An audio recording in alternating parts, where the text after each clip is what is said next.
Hello everyone, मैं हूं जयेश राजगौर और स्वागत है आप सभी का इस नए इंटरेस्टिंग यूट्यूब वीडियो में।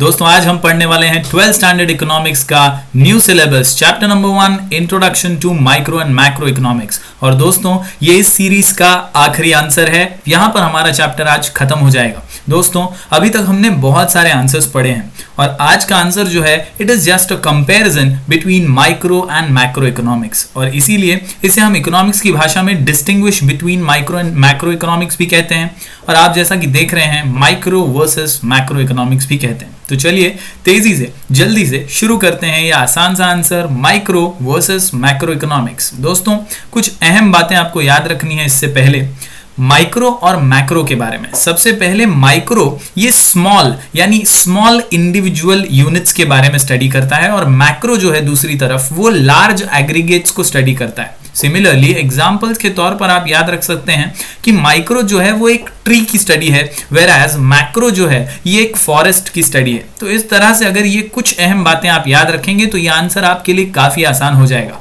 दोस्तों, आपके लिए और आसानी हो इसलिए मैंने एक छोटा सा शॉर्ट कोड बनाया है इस पूरे डिस्टिंग्विश को याद करने के लिए। शॉर्ट कोड है इट्स मी। जी हाँ दोस्तों, क्वेश्चन का नाम है distinguish between micro economics versus macro economics, और आंसर का नाम है इट्स मी। जी हाँ दोस्तों, चलिए देखते हैं ये इट्स मी को कैसे याद रखेंगे और क्या क्या पॉइंट्स हैं।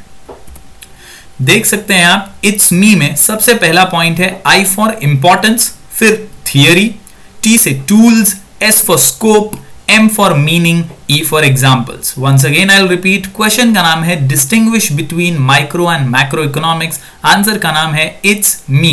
दोस्तों, I for importance, T for theory, T for tools, S for scope, M for meaning, E for examples। चलिए देखते हैं कि इन छोटे छोटे पॉइंट्स में क्या दिया गया है। ऑलरेडी हमने अलग अलग वीडियोस में importance, scope, features of micro and macro economics already बताया है। अगर आपने वो वीडियोस अभी नहीं देखे हैं तो ऊपर जो आई दिख रहा है वहां पर क्लिक करके आप सारे वीडियोस देख सकते हैं। चलिए शुरू करते हैं इट्स मी में आई फॉर इंपॉर्टेंस। इंपॉर्टेंस में माइक्रो में दिया गया है price determination, model building, business decisions etcetera. यानी माइक्रो इकोनॉमिक्स की थियरी प्राइस डिटरमाइन करने में मदद करती है, मॉडल बिल्डिंग में मदद करती है और बिजनेस डिसीजंस लेने के लिए बहुत इंपॉर्टेंट है। सिमिलरली दूसरी तरफ मैक्रो इकोनॉमिक्स इकोनॉमिक फ्लक्चुएशंस को समझने में मदद करती है। स्टडी ऑफ नेशनल इनकम बहुत इंपॉर्टेंट है मैक्रो इकोनॉमिक स्टडी में, और आखिर में इकोनॉमिक डेवलपमेंट के लिए macro economic study is very important, यानी आई फॉर इंपॉर्टेंस। दूसरा पॉइंट है टी से थियरी। दोनों ही एक एक थियरी एक्सप्लेन करते हैं, एक एक टाइप की थियरी है जो हमने स्कोप में ऑलरेडी पढ़ लिया है। दोस्तों, theory of micro economics is price theory, वेराज macro economics में इनकम एंड एम्प्लॉयमेंट थियरी। उसके बाद है टी फॉर टूल्स, जहां पर आप देख सकते हैं क्या चीजें ये स्टडी में इस्तेमाल करते हैं या यूज करते हैं। माइक्रो इकोनॉमिक्स के टूल्स हैं individual demand and individual supply, और दूसरी तरफ मैक्रो के टूल्स हैं aggregate demand and aggregate supply. बहुत ही easy, individual demand individual supply और दूसरी तरफ एग्रीगेट डिमांड एग्रीगेट सप्लाई। फिर आता है S for scope. It's me में एस फॉर स्कोप, क्या एक्सटेंट तक इनकी स्टडी जाती है। तो माइक्रो इकोनॉमिक्स की study demand, supply, product pricing, factor pricing, production, consumption और इकोनॉमिक वेलफेयर का स्कोप है। ये भी आपको 3 थियरी वाले आंसर में मैंने बताया था, यानी 3 थियरीज ही यहां पर स्कोप में दिया गया है। साथ ही साथ दूसरी तरफ मैक्रो इकोनॉमिक्स में national income, general price level, employment, money etcetera जैसे लार्ज यानी बड़े वेरिएबल्स को स्टडी किया जाता है, एग्रीगेट्स को स्टडी किया जाता है। तो इस तरह से यहां पर इट्स मी का इट्स आपके सामने है। बढ़ते हैं मी की तरफ, M for meaning. Micro economics studies the behaviour of individual unit of an economy, यानी बहुत सिंपल शब्दों में माइक्रो इकोनॉमिक्स जो है वो स्टडी ऑफ इंडिविजुअल यूनिट्स है।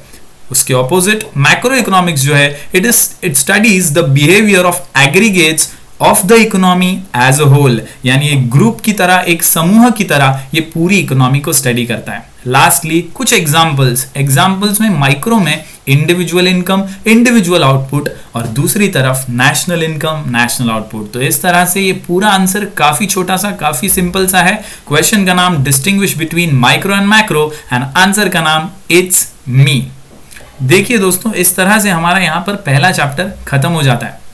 अगर आपको ये चैप्टर पूरा रिवाइज करना है तो डिस्क्रिप्शन में मैंने कुछ लिंक्स दिए हैं, उसे फॉलो कीजिए। एक ही क्लिक में आप एक स्मार्ट पीडीएफ डाउनलोड कर लेंगे जहां पर आपको सभी वीडियोस के लिंक मिल जाएंगे। साथ ही साथ मैंने इस चैप्टर के एक्सरसाइज का भी एक नोट तैयार किया है जो डिस्क्रिप्शन में आपको मिल जाएगा। अगर अभी तक आपने चैनल को सब्सक्राइब नहीं किया है तो do like, share and subscribe.